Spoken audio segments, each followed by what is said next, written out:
Myslím, že je úplně všech veliká radost, že jim Pán požehnal tvojím chlapečkem.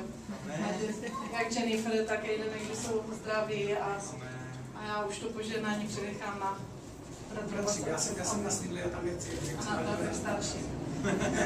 To přijde mladí.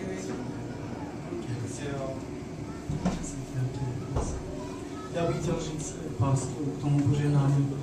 Když ráno Michal řekl, že bychom měli požehnat den, takže Idnovi, tak jsem se modlil za to, co Bůh má pro něho v tomhle požehnání. A Bůh mi řekl takové věci, že když třeba děti mají narozeniny, tak dostanou nějaký dárek a třeba ten dárek je cíl. Takže jen pejsek, nějakou hráčku prostě. Ale pak dostanou dárek, který je zabalený a člověk neví, co to je. A já vím, že Bůh chce použít nás teďko, aby jsme požehnali Idnovi věcma, které jsou jasné pro nás, ale chci něco dát jako dárek pro něho. To je něco, co je zabalené, já nevím, co to je, ale vím, že je to něco hodně vzácného. A ještě chci říct k tomu, že chtěl, abych se modlil za to, abych byl úplně čistý, proto abych mohl ten dárek předat. To znamená, že já, možná pro vás to bude divný, ale já se chci modlit na před a prosit Pána, Pane, prosím za to, aby se tuhle chvíli nás očistil a umyl svou krví a dal ten bílej plášť, aby jsme nic z toho, co ty chceš, skrze nás předat tomu malému chlapičku, aby jsme nešpinili. Já ti prosím o to, Pane, aby jsme byli čistí a použitelní pro tvé požehnání. Pane Ježíši, já z tvé milosti a z tvého požehnání a z tvé moci, Pane, chci požehnat malému chlapičku a chci mu předat to, co máš pro něho.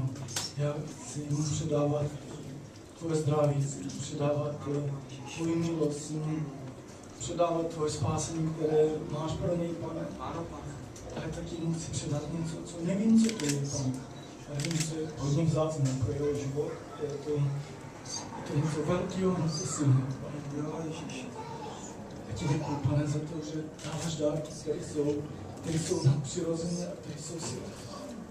Já ti chválím za to a děkuji ti. Chvála tobě.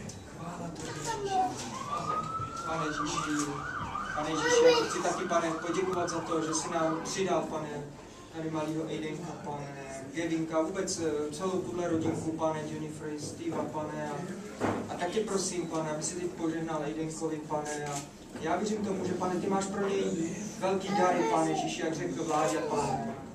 A tak tě prosíme, Pane, aby si je v něm, Pane, udržel a rozhonil, až přijde tvůj čas, Pane Ježíši.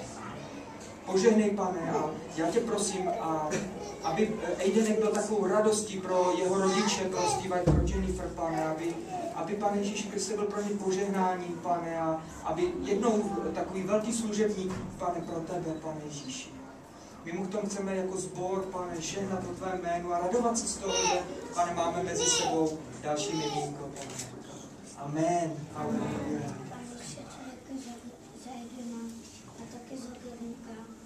Děkuji ti, že jsi stvořil, Pane. Prosím, aby byl dlouho věřící. Pane Ježíši. Amen. Amen.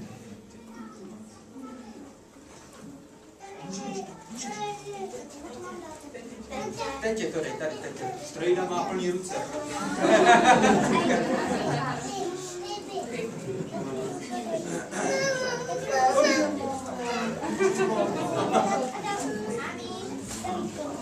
Jo, tak jo, dobře, tak je. Ještě tady. Mám to ještě. Děkuji. Já to povím.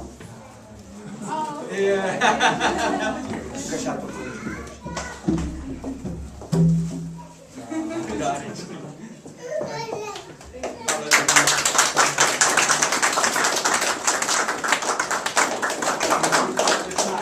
Děkuji vám za Díky.